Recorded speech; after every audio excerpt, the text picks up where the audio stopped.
And we have breaking news at 9 o'clock. Mourning a Dodgers legend, pitcher and broadcaster Fernando Valenzuela has died at 63 years old. Sky Cal live over Dodgers Stadium tonight, where Valenzuela played for more than a decade with the boys in blue. And sports director Jim Hill is here now. Jim, such a loss, and just days before the World Series starts at Dodger Stadium. Yeah, it really is. I remember going to Etchewakia, where he was born, and we all were fascinated with that particular part of the country, doing a story on him. He was really absolutely incredible. He was one of the great sensations in baseball history, creating a frenzy known as Fernando Mania. That was back in the early 1980s. Fernando Valenzuela was one of the legendary pitchers in Dodger history, helping the team win a World Series as a rookie and becoming a shining star to the Hispanic community here in Los Angeles and beyond. 3-0 to Lee Mazzilli. Fastball popped in the air, foul. Garvey, I think, has a play. And Fernando has his 5th shutout. Unbelievable. Not many athletes have burst onto the scene like Fernando Valenzuela.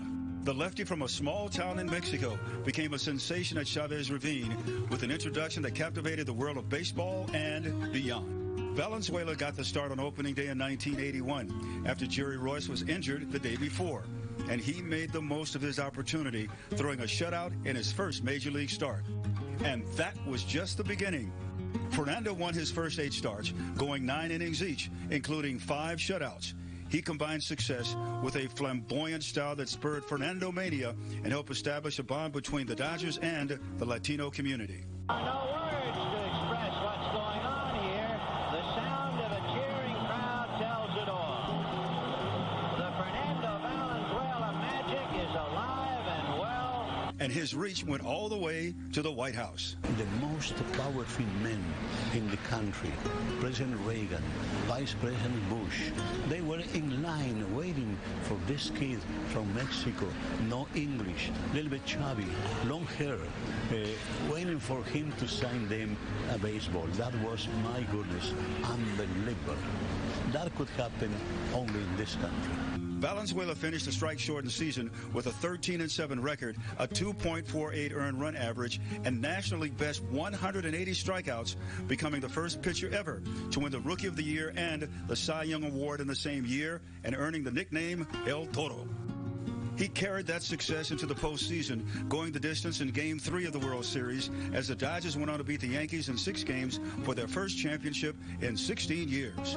Fernando went on to make the All-Star game in 6 straight seasons from 1981 to 1986, finishing in the top 5 of Cy Young voting 3 more times. Valenzuela was part of the 1988 World Series winning team, but injuries would limit him. However, on June 29, 1990, he would provide one more taste of Fernando Mania.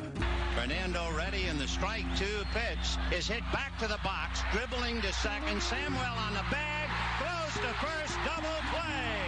Fernando Valenzuela has pitched a no-hitter. If you have a sombrero, throw it to the sky.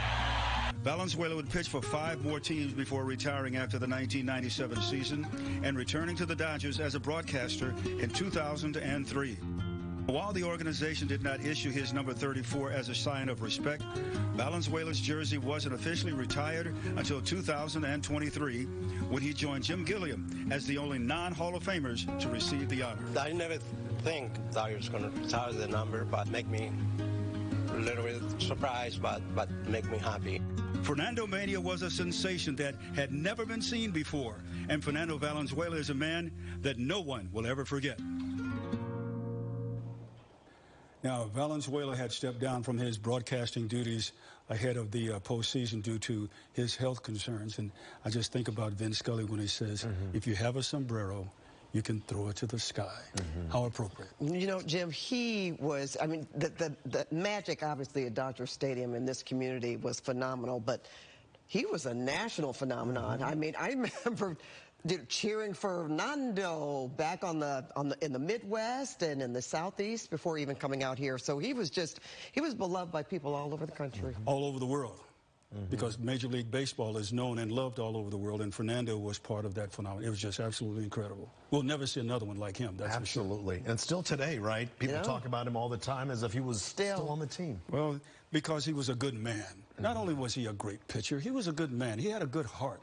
He gave back to a lot of young people in the community. There's a lot of things that he did to help young people, giving them money and things like that, that he didn't even brag about. He didn't want people to know about. That was Fernando. Fernando was as pure as you could get.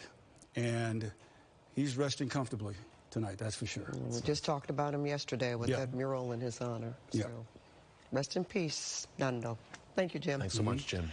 And now let's take another live look from SkyCal. The Dodgers remembering a legend just days before the World Series begins at Chavez Ravine. We'll have much more on the life and legacy of Fernando Valenzuela throughout the night here on KCAL News.